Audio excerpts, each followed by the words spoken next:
Our speaker tonight is Mr. Stan Paycheck. Because then he couldn't pronounce it, he's changing it. He told me to remember Paycheck because his name is Wokzyk, so I had to do it, Stan. I had to do it. Stan fought in, perhaps for some of you, but not all of you, little-known battlegrounds of the Aleutian Islands. He fought on the island of Attu. Is that correct? That's correct. Okay. During the battles of the Aleutian, 500 American soldiers died in those battles, and over 1,200 were wounded, and against an invading army of over 30,000 Japanese soldiers. That's not true. This is not very far from the United States. So without further ado, I'd like to have Stan come up. Maybe I have the book. I think my name is. See if your name's in it. It might be. The last book I had, my name was in it. Wow, I got all excited. The last time I heard participation by people, you know what it meant? They meant throwing things at me. That wasn't too exciting. I may lose my voice. And as we go through the process of learning about this, you'll find out why. Maybe I'll tell you immediately so you'll appreciate. In the process of getting wounded, I ended up swallowing the bullet. Physically, I made it. So it injured things in my throat, so I kind of lose my voice occasionally. Anyway, let's talk about what you came to hear. The island of Attu is an island in a chain of the Aleutian Islands that extends from Alaska for 1,000 miles westward, 600 miles from Japan. And I just asked that young lady, I said, where in the world is Attu? And she didn't have the slightest idea. And I don't blame her. Last week I was talking about the World War II, and I was entering the classroom, and there was a youngster next to me that came in late. And he looked at me, he says, are you the guy supposed to talk about the war? I said, yeah. He says, were you in the Civil War? I know I look old, but please. She's. So that's one of the reasons, physically, I'm disappointed that people don't know, like that charming young lady over here. She had the slightest idea where Attu is, and most people don't. I didn't know where it was when they put us aboard the ship. Where are we going? I have no idea, you know. I think a couple of miles away from the place they told us you were landing here. Anyway, the 30,000 troops physically attempted to land on Dutch Harbor, which is on the peninsula of Alaska. Well, the Navy spotted them and they chased them out. So they had to go somewhere. So they took over the islands of Attu, which is the last island in the Aleutian chain. And the next island, which was Kiska, K-I-S-K-A. From there, on Attu, they began building defenses because they knew they anticipated that Americans will return and retake that island, which of course we did. On Kiska, they began building. Is this working or am I? Oh, yeah. I was talking to this, didn't work. They were building an airstrip in order to bomb Dutch Harbor, and that's how that all came about. Now the whole picture has to do with Midway Islands. Now we're not going to go into that because we'll be here for 3 days. But that's part of this whole Aleutian attack that the Japanese attempted to do.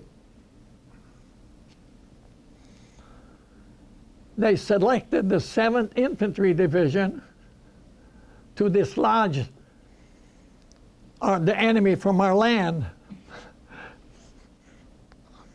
Now, we were the best desert fighters in the world. So when I mentioned that to we were discussing it, and he says, well, why'd you guys go there? I have the slightest idea. So I have to give you that story. In other words, you say Attu, then you have to explain it. You say Kiski, you have to explain it. So we'll explain this before we continue, if it's all right. General Rommel, the German general, was chasing them Brits all over those sand dunes in Africa. So our government is going to help them. So they sent General Patton to Africa. Of course, he didn't have any training in desert warfare. So they sent him to our desert. As you all know, there was a desert, the Mojave Desert. To keep that second, well, he had the 3rd Armored at that time. Any of you fellas been in the 3rd Armored with Patton? Okay. They sent the 7th Motorized Division, the same group, to keep him company. And prior to going to the desert, they selected a dozen umpires, so to speak, so we can control the battles. And I was selected as one. Looked like a general or something. One evening, I had a vehicle, 3/4-ton truck, a driver, 2 flagmen, and myself, and a green flag indicating I could go anywhere. So I attached myself to a column of tanks that were going somewhere. It didn't matter to me. I'm supposed to judge these so-called scraps. As we're moving along, it's getting dark, and I asked the driver, I said, can you see? Oh, yeah, I can see. I can't see a thing, you know. We're on dim out in driving. It's darker than, and I know he can't see. But breakfast, morning came. I looked out. There wasn't a single tank in front of me. In fact, there wasn't even a vehicle in front of me. In fact, all there was sand. And behind me, there were 12 tanks.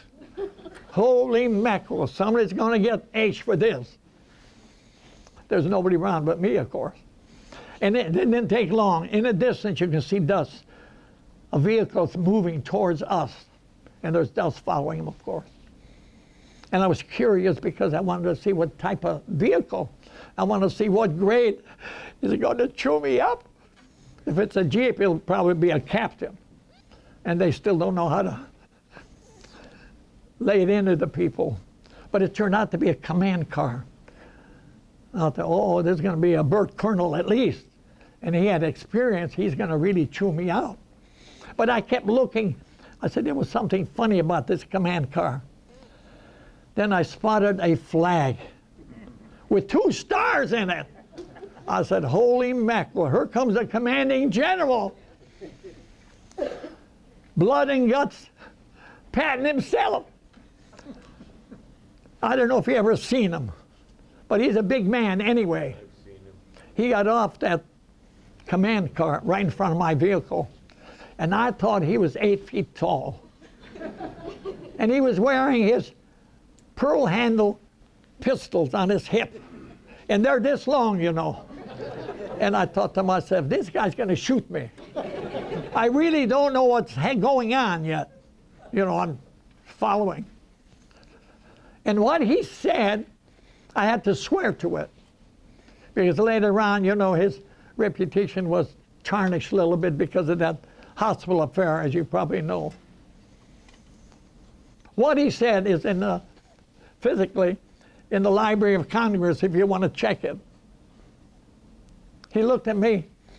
He said, Lieutenant, if you finish using my tanks, I'd like to have them back. Really, and that's what he said, and nobody believes it. So the tank men were all waiting with the 12 tanks, you know. He yelled at them or something, and they followed them. But that evening, he says, I don't want to see a single umpire anywhere near my tanks. Now, in all that training, we thought we were going to Africa. Oh, jelly, you know. When he finished our training, which was a couple of months, he picked up all his tanks and all our vehicles. We were half tracks. Motorized, we were half tracks. All the weapons, trucks. He left us with one Jeep for each company. And we didn't go. Now, what in the world are we doing now? I was so disappointed. I don't know where I was going. You know, Africa. Sounded like a nice trip, that's all. So we went back to our base, which was San Luis Obispo. Then we transferred to Fort Ord. Now we are infantry soldiers again, what we were supposed to be. So back to training.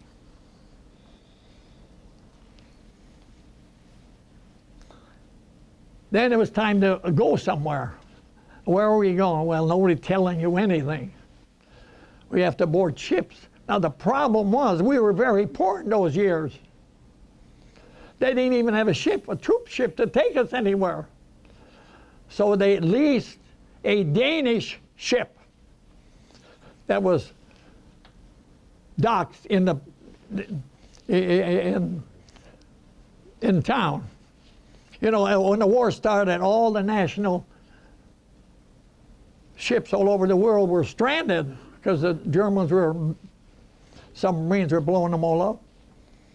So they leased this one. It was an old freighter.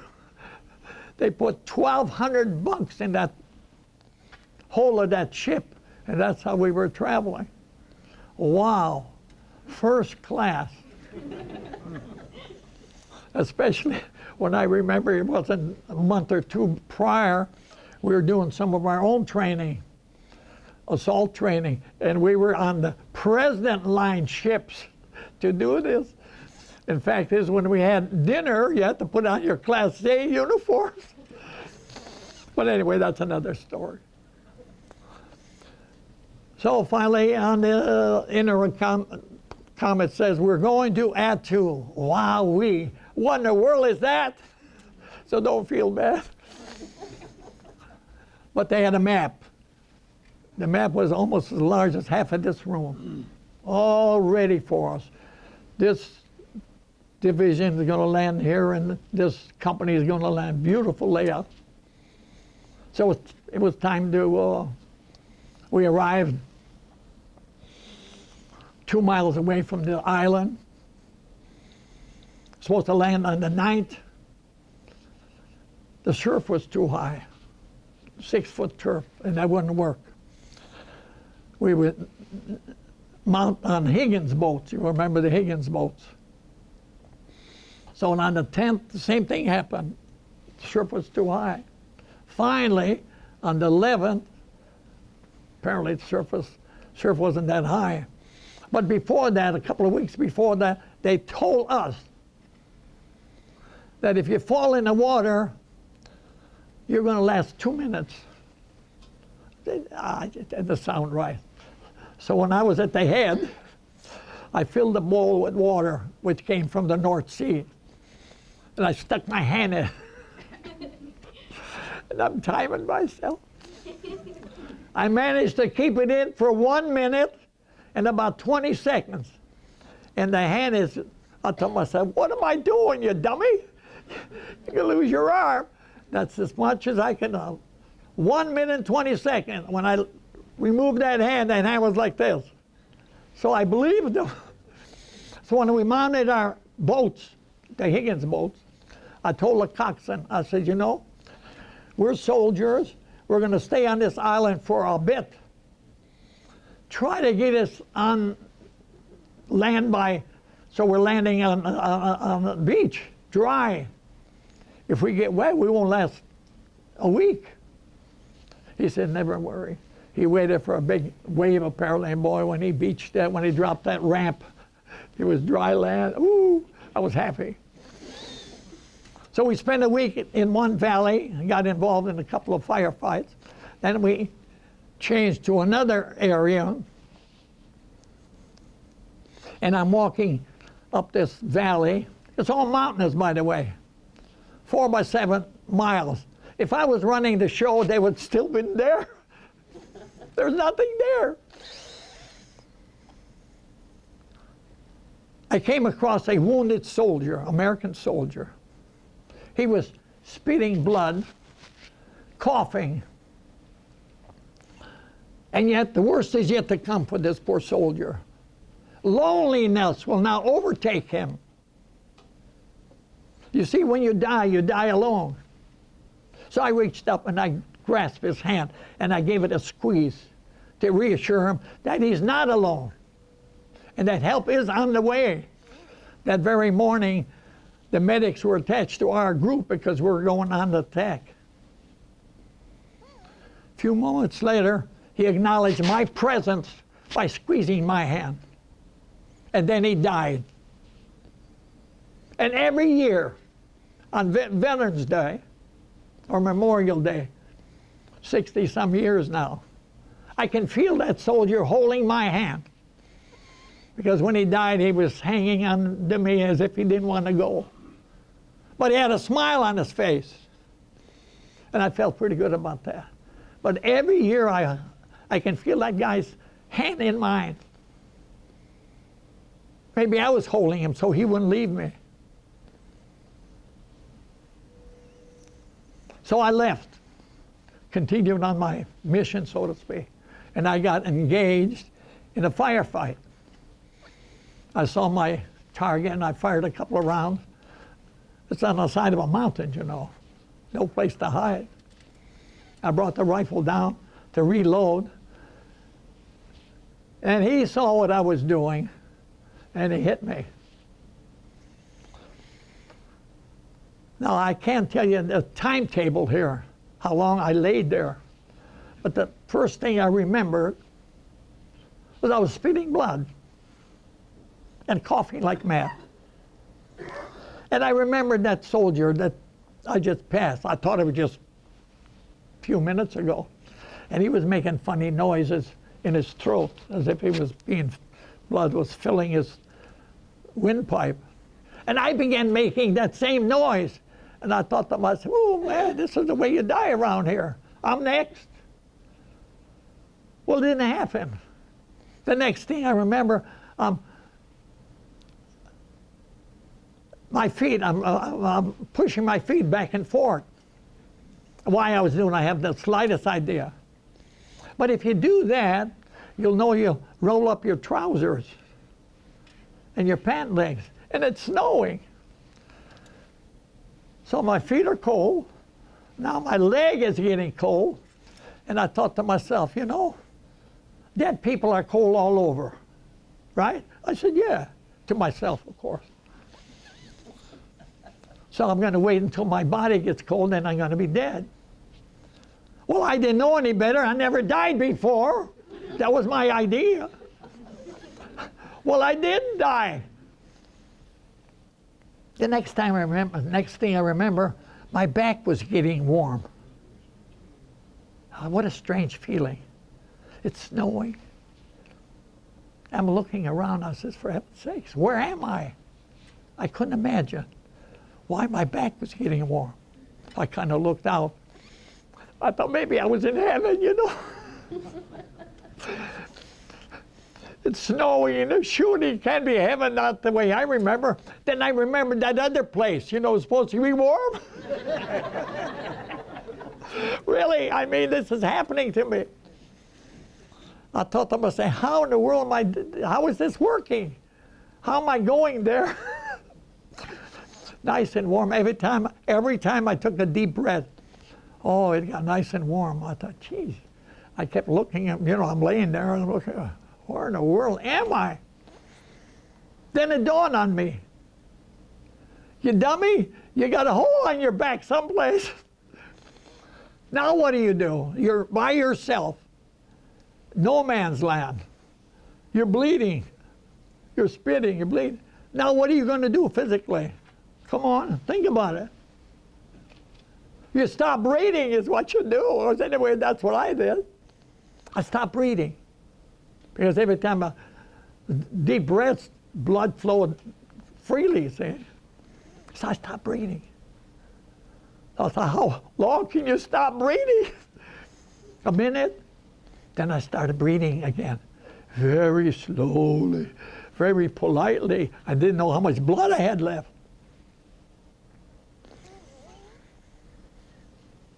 I'm still alive. I thought, I better get on the ball. The Army was very good. If you get injured, be sure you take your pills. And I had the sulfa pills were the new pills, you know. So I had the packet on the back of my cartridge belt. You don't use them all the time, so I placed it where I didn't have to get at them too soon. So the job of removing your cartridge belt is an easy thing to do. All you do is hold one side and just twist it. I must have done it 1,000 times. And I couldn't do it. I thought, for goodness sake. I began to look out and I says, am I alive? Why in the world can I do this simple operation? It was a nothing. And I kept thinking, for heaven's sakes, am I sure I'm even alive? Why can't I do this? Finally, it dawned on me. My left arm didn't want to do anything. It just hung there. Another strange feeling. I said, for heaven's sakes, first my legs are frozen. Now I'm getting another part of me that's not functioning. Maybe this is the way you die out here. You die in parts, you know. So I said, well, I better lay my head down and close my eyes because I'm going to die. And I want to look nice for the people that have to pick me up, you know. I was worried about them. Really, I did. I said, well, I can't get my pills, so I'm going to die anyway. So I lowered my head down. I've done that 3 times already, you know. I want to look nice because a dead soldier with his eyes open looks scary. And I didn't want to scare the poor fellow that had to put me in that bag, you know. So I closed my eyes, you know. But then about that time, here comes some soldiers, in fact, they're my own soldiers. They removed my belt, my cartridge belt, removed a packet of sulfa pills, and they gave me a couple. So I popped 2 of them in my mouth. I couldn't swallow them. I'm spitting blood. I thought, oh, geez, lower my head again. Gee, man, that's all I got left here. But they wouldn't let me.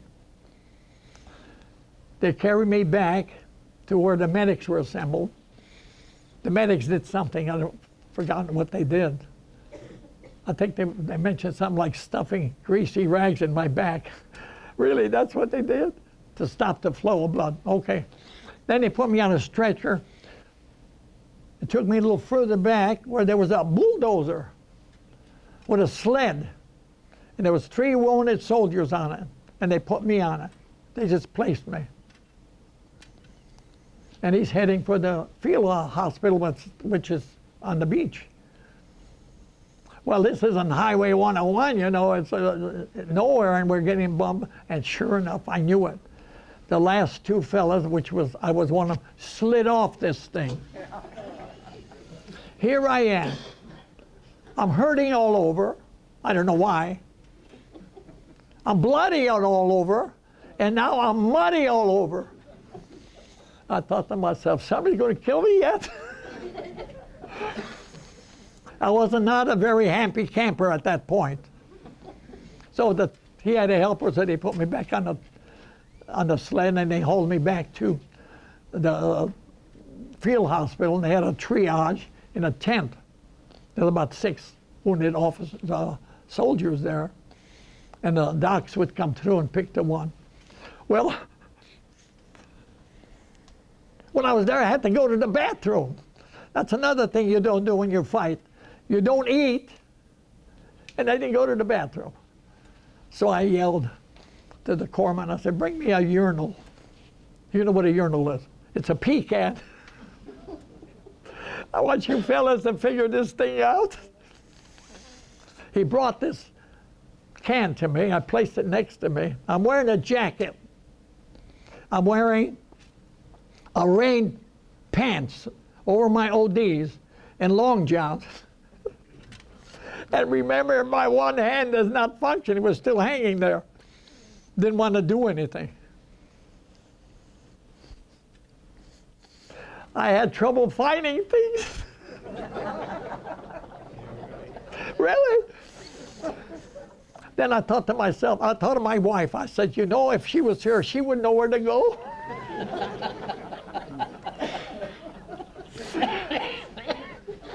The things you think of. I did. Physically, I thought of these things. Now, how all this came about, finally, I have no idea. Finally, the doctors called or came in and said, well, you're next. Now, they had a timetable. If they can put you back in duty within a week, they would keep you in a shelter. They had some tents they made up. If they could not, they put you on a boat to ship you back home. Well, they got me there, no question. We're going to ship this guy home. They put me on a ship somewhere. And the only thing I remember about the ship, it must have been 120 degrees on that ship. In some hole we were parked. And this sailor came over to me. He says, I'm only wearing shorts, you know, no shirt because they had me all bandaged up. He said, how would you like some ice cream? And I thought to myself, you know, the last time I tried to take a pill, I almost died. I said, yeah, bring me some. Let me try this. So this good sailor brought me a bowl. It must have been a quart. So I tried a little bit, you know. I put it in my mouth, and it melted. And I managed to swallow it. I said, wow, I haven't eaten for 3-4 days. I'm starving. You join the Army, nobody feeds you anymore. Would you believe it? I ate that whole bowl. That's the only thing I remember. So we arrive in San Francisco, Letterman General Hospital. Any of you fellas been there? Most of the patients from the wounded from the Pacific end up in Letterman General. Well, we stayed there for a couple of days. Then they put me on a train. 350 patients, all the doctors, all the nurses, and aid. It must have been a long train because they had ambulatory, everybody. 2 days later, we arrive in Texas. Temple, Texas was the name of the town. They had a newly built hospital. We were the first overseas patients. Now, this was the first time that we found out what happened to me. Now, I'm going to give you the story here, which you won't believe. When I give these stories, I ask, you're going to believe it or not? If you don't believe it, I'm going to tell you. You're going to believe it? Okay. The bullet hit me in the left scapular. That's the left shoulder blade. It went upward, cut the nerve off my left arm, see? I love to do that. Went upward, injured my cervical 4 and 5. That's the cervical vertebrae in my neck. Number 4 and 5. You know, they counted from the back of the head. And then it penetrated my pharynx wall. I can't think of the name. In my throat. It injured some organs in my mouth. That was the reason for the spitting. The blood was filling my windpipe, and I'm choking to death on my own blood. And then I swallowed the dumb bullet. The kids always ask, did you save it? Really? Did you save it? It's in the Bering Sea. Some fish ate it. And maybe we ate the fish, I don't know. Now is the job of repairing this soldier, right? Me. What can we do about it? Well, we had two options. Not me, the doctors. I had nothing to do. One was a body cast from my chin all the way down my toes. But I didn't like that too well. I was wondering, how in the world do I go to the bathroom on one of these dumps? Or a system called the Crutchfield traction, invented by a naval doctor. One fine day, a fella comes to my room. He shaves my head. Today they wouldn't have to shave it, but I love this. The following day, two carpenters came in with toolboxes, and I thought they were going to repair the screen, because the screen kept rattling. Heavens no, these were my doctor, my orthopedic doctors, right in the bed. So he pulls out a measurement, what do you call it, you carpenter? He measured my head here. And he put some marks on my head. Then he got a square on, and he's marking a few more marks. And then he pulls out a drill. One of those old-fashioned, what we used to call, egg beater drills. He knows these, you know, like this. And this guy, and of course he gave me a local, and he's drilling a hole in my head as if I don't have enough problems. He drilled it on one side, then he drilled it on the other side. Holy mackerel. Somebody's going to kill me yet. And then they had a instrument. It looked like a pair of ice tongs, and they clipped them in on both sides, and they had a pulley system that pulled my head. And that's how it's supposed to lay for 30 days. I think they stretched me about an inch when I finally got up. I thought it was a little too tall. Anyway, one fine day, I kept slipping every morning. You know, you'd wiggle a little bit. The bed is smooth, you know. I ended up against that darn pillow all the time. And so I told the corpsman, I said, tie my legs up, you know, so I don't slide. Now, if you came in to visit me, you would think I was in some horrible chamber. My legs spread out and my spikes in my head. I looked terrible, I'm sure. I didn't care.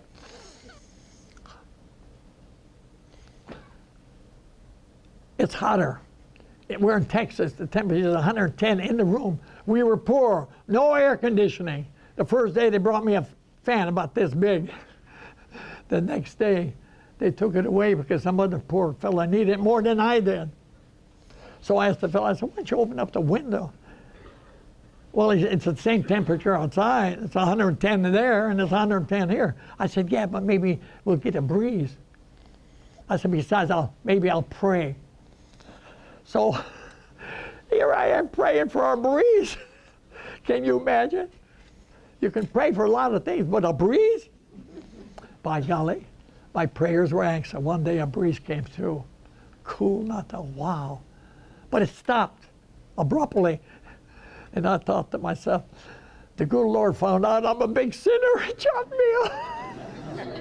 Really, you're thinking these things. But then pretty soon I get another breeze. And I thought, oh, my sins are forgiven. And then a third breeze came through, really cool. But the third breeze brought with it a sandstorm. Oh, that sand pouring into my room. I wonder why everybody was scurrying around prior to this, but they didn't stop in my room. That wind was so strong, I knocked the screen off, and the wind is blowing all this sand. At one point, I could not even see the door. And it stopped abruptly, but not before it covered everything with a coat of sand. Now, if you should ever come in and visit me, you probably would have thought that they already buried me. Bed and all. Help came immediately. A couple of guys came sweeping. They changed the linens real quick. Then my nurse came in. She was a mean one. She's got to clean my head. Those were open wounds, and they're full of sand. And I can hear her under her breath cussing the sand, Texas, the war, Hitler, everybody got it. But I didn't say a word. I didn't want to get another blast of sand coming through me. Oh, that lady, I liked her. Then one fine night, I'm jiggling around apparently, and one of those hooks slid off. Well, you know what happens when they got 15 pounds pulling, the whole thing turned around, and this one is stabbing me in the head. The blood is leaking all over my ear and my back of my neck and all over the pillow, and I'm trying to ring something. You know, we were poor. Didn't have no automatic rings. I'm looking for my little ding-dong bell that the teachers had, and I kicked it apparently. Hey, help, give me a hand. Finally, the nurse came. She called the night doctor. They removed this one because I'm bleeding like, I knew somebody was going to kill me yet. So they checked with the orthopedic doctor that prepared these to see how well. So he suggested, have an x-ray taken and see how we're progressing. Well, it was 27 days. So the doc said, well, 3 more days wouldn't do you any good. So he said, forget it. They brought me a apparatus that kept my chin up. But my arm, remember my arm? It's still just hanging there. It still doesn't want to do anything. What a strange feeling that is. So now we're working on the arm. Every morning when the doctors are coming through, he would stop as they're doing his rounds. He'd pull out a needle. He always had a needle in his lapel, and he would stab me. Can you feel that? I said, no, but I can see that blood squirting out. He said, well, that don't count. And then he wrapped it with a ice pack. And after a while, he says, can you feel that? No. But the frost is covering my fingers. He said, that doesn't make any difference. And then he pulls out his famous Zippo. He lifts that Zippo. He raises my arm, and it has a flame going from the bottom all the way to the top. He said, do you feel that? I said, if I felt that, I'd probably through the ceiling. I said, I can smell the hair burning. Does that count? He said, no, that don't count. Terrible. But as I progressed, they changed the method of checking. So after about total of 12 months in these hospitals, I'm still alive. They wonder, what are we going to do with this guy? We can't kill him anymore. He's holding up. But as an infantry soldier, can he do infantry duty? Well, you know what the infantry people do. All they know how to do is dig holes, salute, and shoot. That's all. Which is all they're supposed to do. So they decided to send me home. So they send me home. And don't get the wrong impression on these doctors. I pray for them every chance I get. All the doctors, nurses, and corpsmen. Otherwise, I would not be standing here, 93 years old, available, and I'm an easy pickup.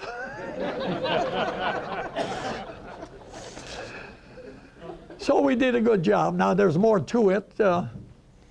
Any questions, maybe?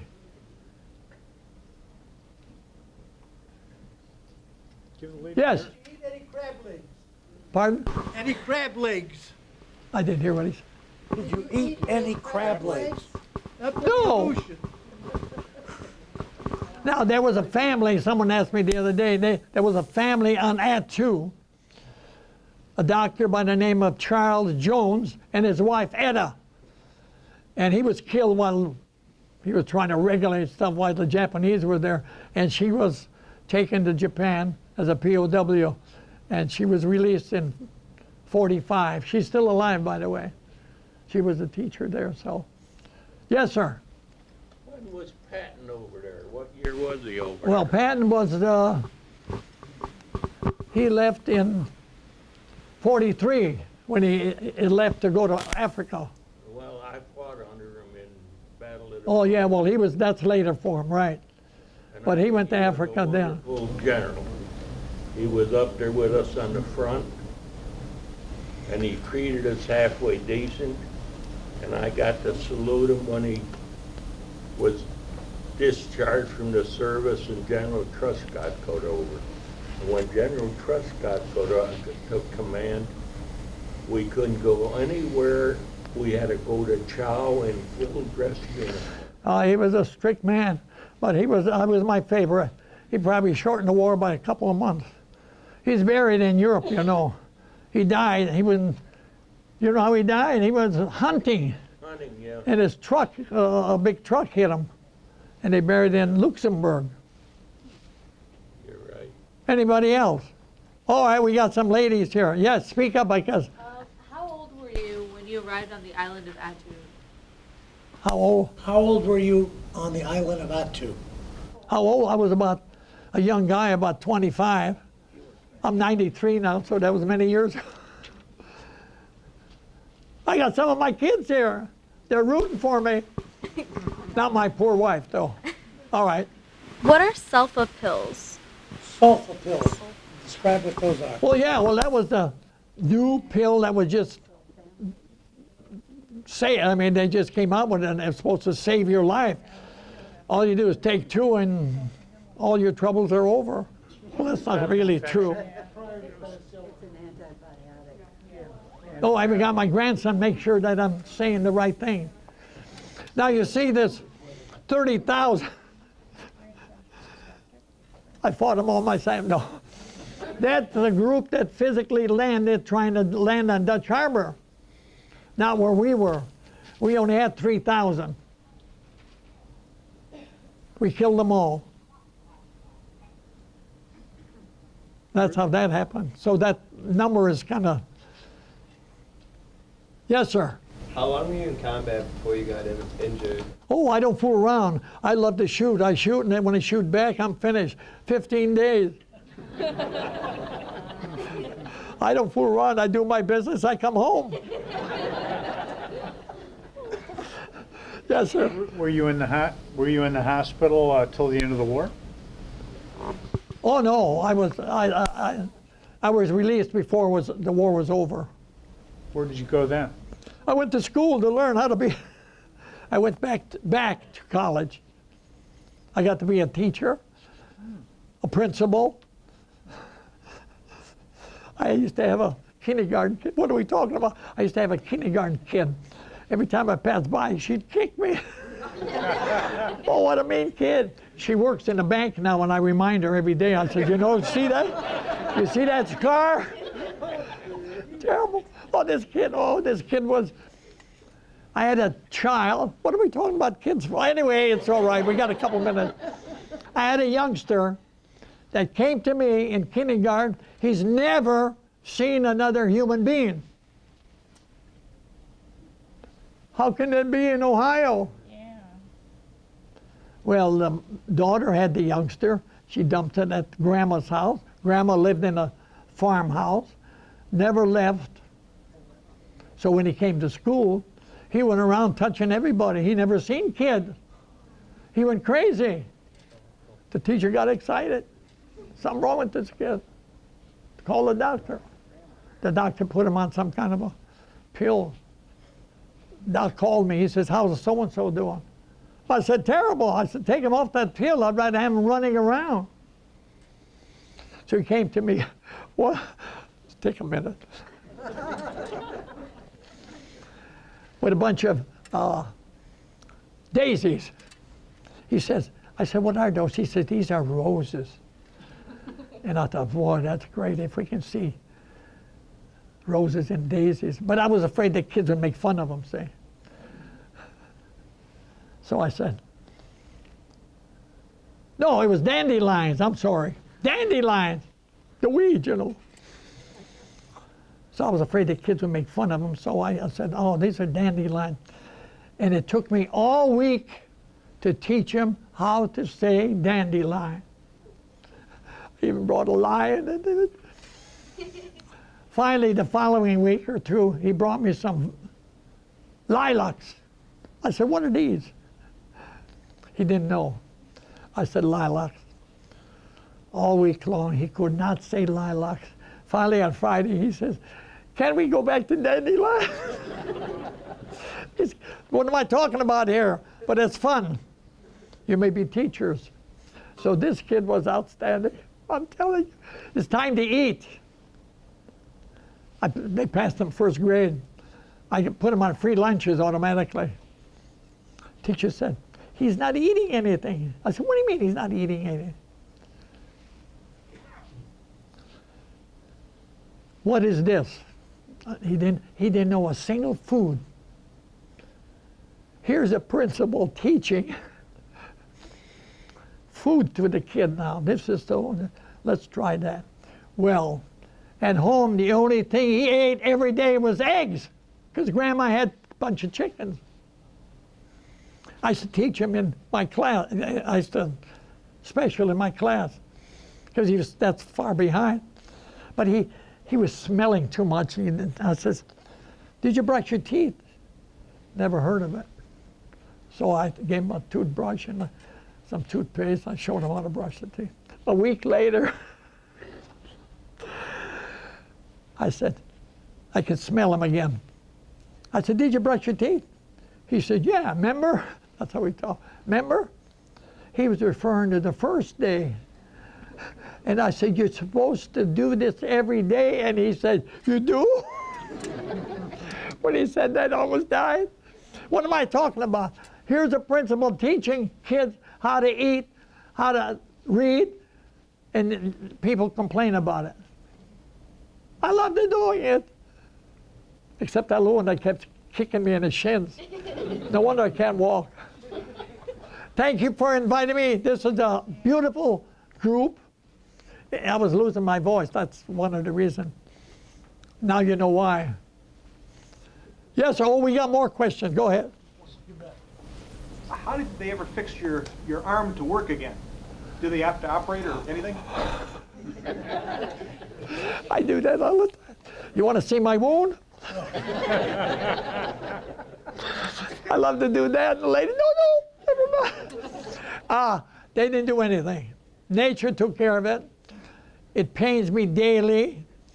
I would say a dozen times per hour from here to there. But they can't do anything about it. I'm glad I'm alive. I should have been dead 3 times over. But the Lord was waiting for me. He says, we're not ready for you down there. You just hang around. So that's what I'm doing. Oh, and one more to that young lady. She has to write this up. I've heard about the Japanese being pretty fierce warriors. And, you know, what were they like fighting them? What kind of fighting the Japanese, how good were they at it?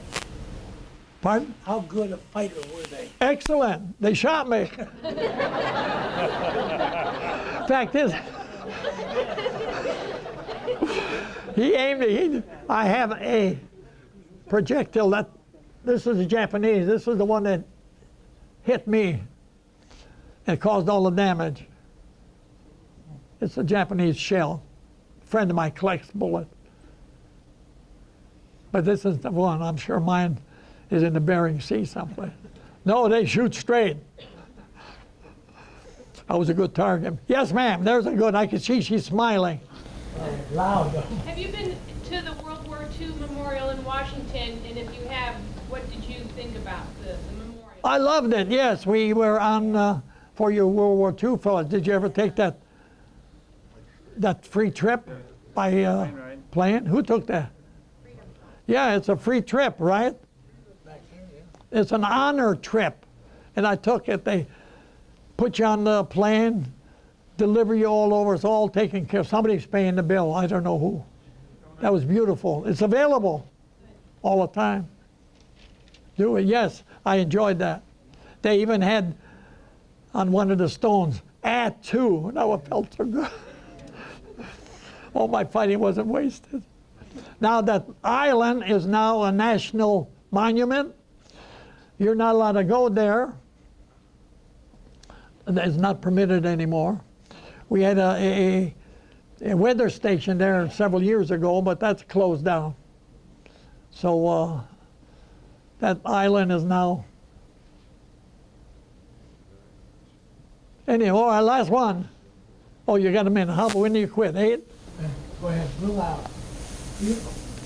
Was the Japanese Navy still active in the Aleutians when you were there, or had they cleared out? Were they active? On Kiska, they had about 20,000 troops there, and they were doing all this building. And our ships were sailing all the way around the island to prevent them from not sneaking out. And every one of those 20,000 snuck out on us to fight elsewhere. It was terrible. We had them in one group here. We could have taken care of it. Because after they finished Attu Island, they made the landing on Kiska. And there was no one there. Amazing how they snuck out on us. So they shoot well and they sneak out pretty good too. Thank you again. All right. Thank you. Did you-